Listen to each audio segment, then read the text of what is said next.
Hello friends, मैं गोपाल अपने YouTube channel the trading CPR में आप सभी का बहुत बहुत स्वागत करता हूँ। जैसा कि थंबनेल से आपको पता है कि आज हम बात करेंगे एचडीबी फाइनेंशियल सर्विसेज आईपीओ की, जिसका बहुत लंबे समय से इन्वेस्टर इंतज़ार कर रहे थे और ये इस साल का मोस्ट एवेटेड आईपीओ भी है। एचडीबी फाइनेंशियल सर्विसेज इस आईपीओ के थ्रू 12,500 करोड़ रुपए रेज करना चाहती है और इसका एम है एक्सपेंड करना हाउसिंग एंड एमएसएमई सेक्टर में। और ये जो आईपीओ आया है, इसकी चार मेनली कैटेगरी है। उसमें क्यूएबीज जो कि क्वालिफाइड इंस्टीट्यूशनल बायर है, उनको 44.92% दिया जाएगा।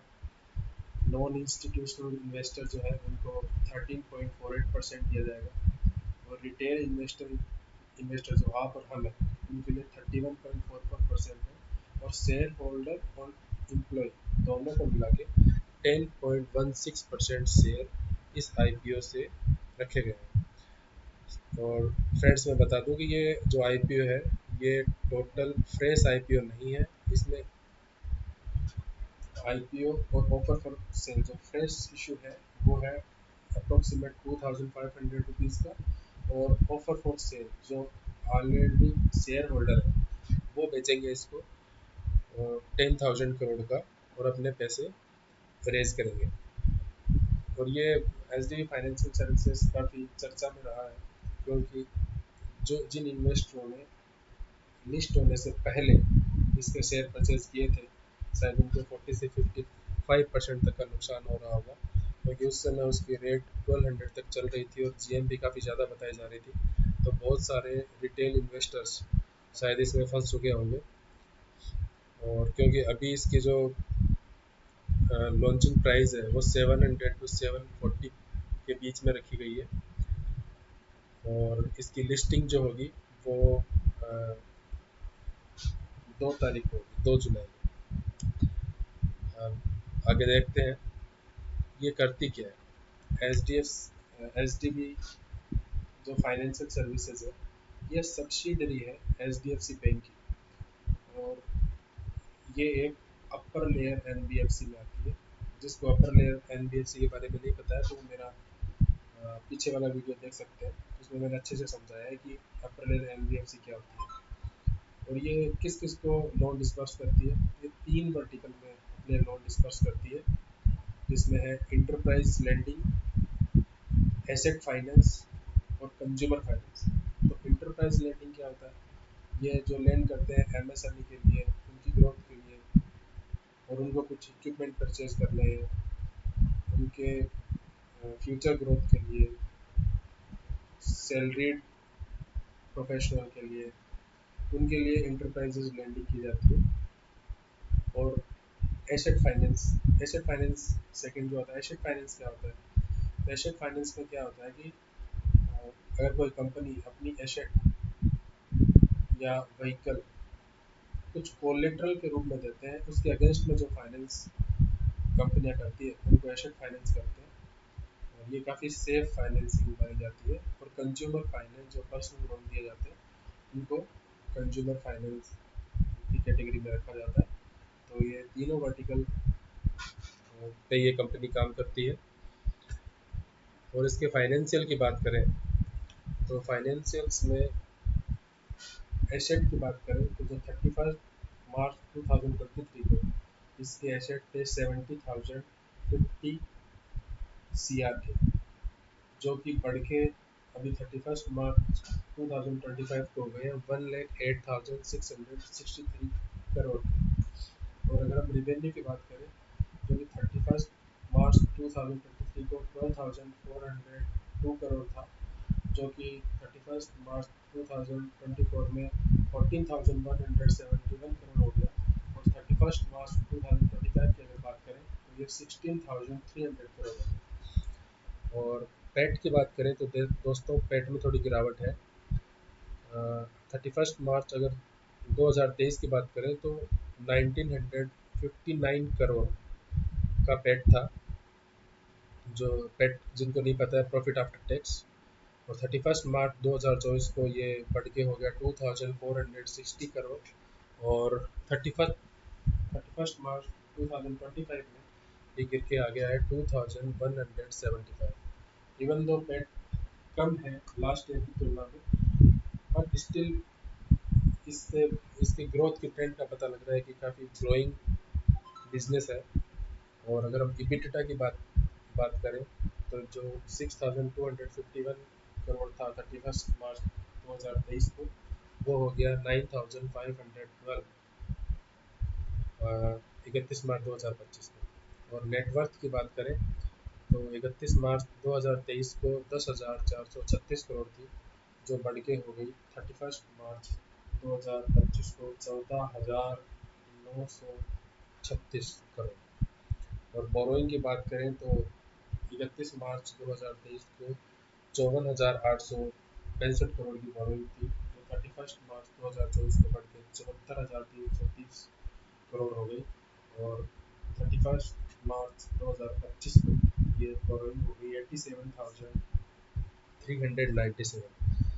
व्यूअर्स, ये बोरोइंग बढ़ रही है, इसका मतलब ये माइनस में नहीं, ये कुछ गलत साइन नहीं है इसके लिए, क्योंकि ये NBFC है और NBFC का काम ही लोन देना है।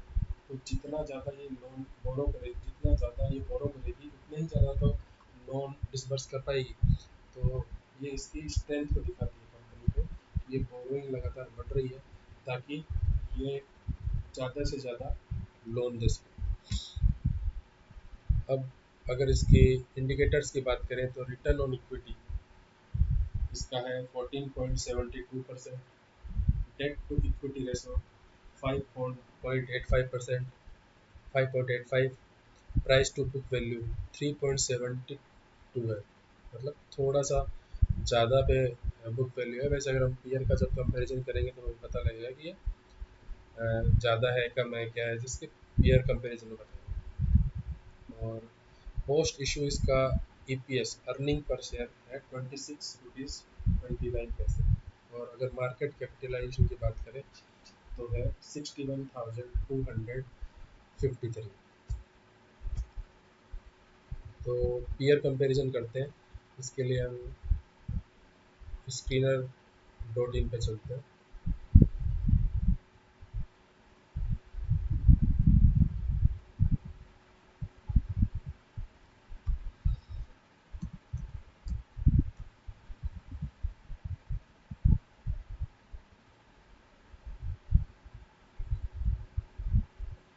तो ये HDB फाइनेंशियल सर्विसेज के डाटा आ गए हैं।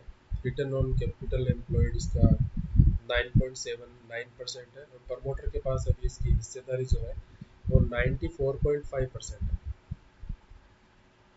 और रिटर्न ऑन एसेट की बात करें तो 2.72% है, काफ़ी हेल्दी रिटर्न ऑन एसेट है। और अगर हम अब इसके पीयर कंपैरिजन करते हैं तो ये इसके पीयर्स है।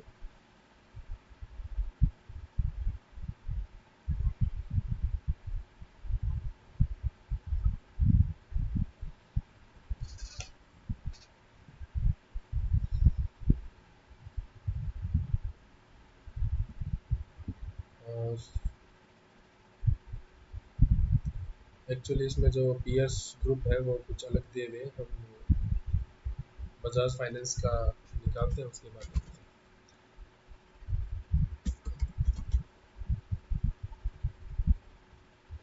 तो हम बजाज फाइनेंस से इसका कंपैरिजन करेंगे, क्योंकि दोनों फाइनेंस वाली कंपनियां हैं। तो बजाज फाइनेंस का पी अगर हम देखें तो 34.21 है, उसके हिसाब से इसका पी कम है। और अगर हम